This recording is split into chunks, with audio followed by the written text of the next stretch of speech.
आपण पाहत आहात जन आवाज न्यूज मराठी। आपली माती आपली माणसं। सांगली बस स्टँड आहे दादा, बाथरूम स्वच्छ नाहीत, काही नाहीत, घू घाण नाहीत सगळे। यांचे कर्मचारी काय करतात आता? थोडं घू घाण आहे, आत जाऊ सकट वाटण झाले। पाणीवालीकर साहेबांनी मला इथं संडाची सोय करून दिली। 20 रुपयाची बाटली पाण्याची बॉटल मला आणून दिली हो साहेब, नाहीतर मला एकदम दाट संडास लागतं। तेवढं इथलं काय करायचं ते तुम्ही जरा हे करून घ्या। आणखी तर पाण्याची सोय नाहीये, पाणी सोय आधी जेव्हा दुरावस्था आहे सगळी। घाण झाल्याची तर सगळं संडास। ठीक आहे, चालते। तुमचं नाव काय? गोपाल सकाराम कांबळे, इचलकरंजी। ठीक आहे, ओके। मी मानव अधिकार सांगली जिल्हा सरचिटणीस सुलतान मुलानी हे आपल्या सांगलीतील मेन बसस्थानक हे संडास बाथरूमची दुरावस्था, लोकांना बिस्लरी आणून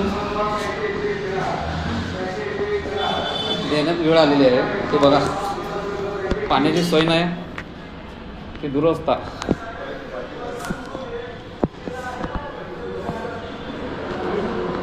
ही अशा आपल्या सांगली बसस्थानकातली बाथरूमची दुरावस्था बघा।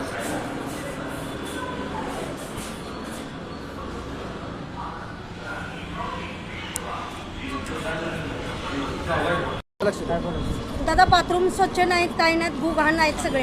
यांचे कर्मचारी काय करतात आता? हे कुठं आहे? हे कुठलं बस स्टँड आहे? सांगली बस स्टँड आहे, मेन सांगलीचं बस स्टँड। बस स्टँड आहे। ठीक आहे, ओके। एवढं घू घाण आहे, आत जाऊ सकट वाटण झाले।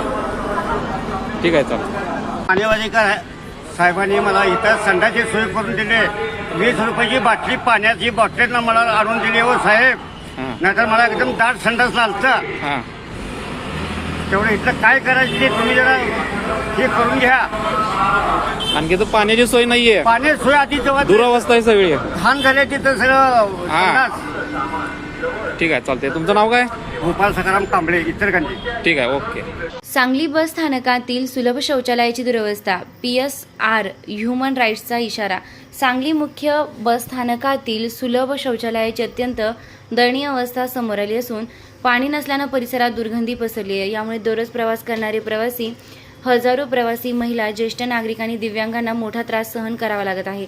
प्रवाशांकडून आलेल्या तक्रारींची दखल घेत PSR human rights anti corruption संघटनेच्या पदाधिकाऱ्यांनी शौचालयाची प्रत्यक्ष पाहणी केली।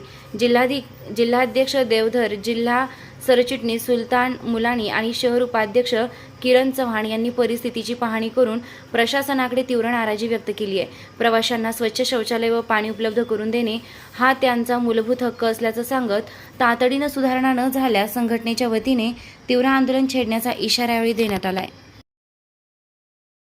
ताज्या अपडेटसाठी जन आवाज न्यूज मराठीला लाईक, शेअर आणि सबस्क्राईब करा। धन्यवाद।